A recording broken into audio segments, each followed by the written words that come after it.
কাজে ফিরতেই হবে জুনিয়র ডাক্তারদের। সময়সীমা বেঁধে কড়া নির্দেশ দিল সুপ্রিম কোর্ট।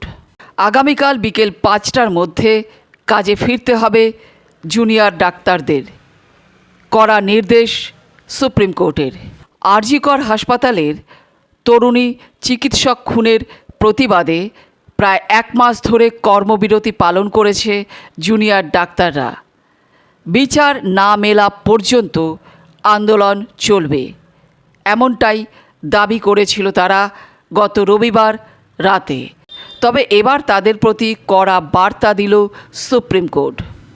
সোমবার অর্থাৎ আজ আরজিকর মামলার শুনানির সময় শীর্ষ আদালত সাফ জানিয়ে দিয়েছেন, মঙ্গলবার বিকেল 5টার মধ্যে কর্মবিরতি প্রত্যাহার করে কাজে ফিরতে হবে চিকিৎসকদের। নির্ধারিত